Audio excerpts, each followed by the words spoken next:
Hello, welcome to Kitchen Basics 101, where I teach you the bare bone basics as if you have never cooked a day in your life from the perspective of a mom. I made this for you before with the, I had it turned around, with the Boursin's cheese.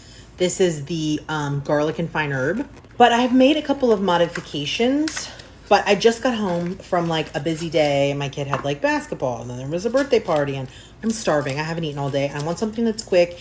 And most importantly, I want something that's easy because I'm the one cooking it. This is so incredibly easy and you get a delicious creamy pasta. So you just put the Boursin in the middle of the pan. There's my baking dish and plop it in there. I have to taste it to make sure it's not poisonous. If you don't love the Boursin, you could certainly use like feta or some other kind of sharp cheese. I imagine you could probably even use cream cheese, although I haven't tried it yet. If you have small tomatoes, you can just pop them in here. These tomatoes are like mid-size, so I'm just going to wedge them up so that they cook up quicker. You'll see these are, they're like pretty good sized. Tomatoes are one of those things that is hard to cut up because they're wet and juicy, like you just saw from this one. The skins are sometimes tough. So the best choice is to use a serrated knife. So this knife has little teeth on it. That's what I mean by serrated. Serrated knives just do a better job of cutting through that tough flesh on the back of a tomato. I think I'm just gonna quarter them. I think I was being a little overzealous before. I'm sure someone's gonna ask me how many tomatoes. I don't know, I'm using how many tomatoes I had left. These are the on the vine tomatoes. I don't think it really matters. We're basically gonna make a delicious like roasted tomato and cheese sauce.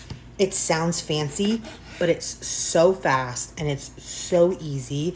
And it basically all happens in the oven. It also just looks so stunning. Like how gorgeous does that look? Now, this is the garlic cheese and I love garlic. Do you have to put it? No, you can put whatever flavorings you want in here. I'm gonna put, I love using this frozen garlic. Each one of these little cubes is like a clove. So I'm gonna put like 2 because this is already pretty garlicky. Then I love this olive oil. You're gonna put some olive oil in here just so that your tomatoes get beautifully roasted, which is amazing. This squirts out pretty slow, so it wasn't that much, don't worry. And we're gonna do salt and pepper. Tomatoes can take quite a bit of salt, so, you know, and it depends on your salt. I find that the Himalayan salt is less salty than some other salts. Like sea salt is definitely tastes saltier. And then this is black pepper, which I love. So put some black pepper. Yum. And then we're just gonna pop this in a 400-degree oven, let it become all roasty and toasty, and the tomatoes to get all mushy and delicious. It's gonna be incredible. While that's cooking, I'm gonna get a pot on of boiling water so that I can cook my pasta. And you can use any pasta you want. I'm just gonna use rotini because, again, that's what I have. But I've shown this before. You could do beans instead of pasta. I'm sure you could toss it even with rice. Today I'm making it with pasta, but I've made it with beans and it's also delicious. This everything pan is my new current obsession. We're going to salt our water and we're gonna put our noodles in for about however long it says, 7 or 8 minutes. The pasta finished cooking and I strained it and I put it back into the pan so it's waiting. And now this was about 30 minutes that I kept in the oven. You can put it in as long or as little as you want, honestly. I just wanted the tomatoes to get really jammy and delicious from being roasted. Now, this is really, really hot. If you don't have a blender, you can use a food processor. If you don't have a food processor, you could use a potato masher. But I'm going to blend this smooth because you have all these like skins of the tomatoes. And you have all this liquid.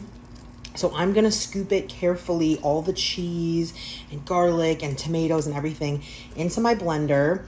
And I'm going to blend it up into a nice smooth sauce, and I'll meet you back. Here's our pasta. Now I'm gonna introduce, look at how this blended up into like the most incredible pasta sauce. So fresh, but so quick, right? Let me get a spatula and get as much of this out as I can. Oh, it looks so good. I'm gonna give it a taste. Just letting it bubble away here on like medium, low heat, just to combine the pasta and the sauce together. Oh my God, so delicious. You know what it needs? Duh, it needs some cheese. Hold on. I've got some grated Parmesan. Let's put some of that in there. Mix it up. Oh, and it's just so easy and so fresh. I mean, we used up all those tomatoes that were getting a little too soft on the counter. It just makes a delicious dish. And I know this went viral, but a lot of people were just leaving the tomatoes. And I just find that blending it up like this just gives it a better texture overall. And you're getting all those skins and all their nutrients without having to bite into them. All right, let's give it a taste. Yes, I already tasted on the oven, but I gotta give it a taste for you. The only thing I might do different is put 2 Boursin. So it was like really cheesy, but I put a little Parmesan on top. It really is delicious though. It's super tomatoey and fresh, garlicky, not overwhelmingly cheesy flavored. Much more of a creamy, but tomato forward.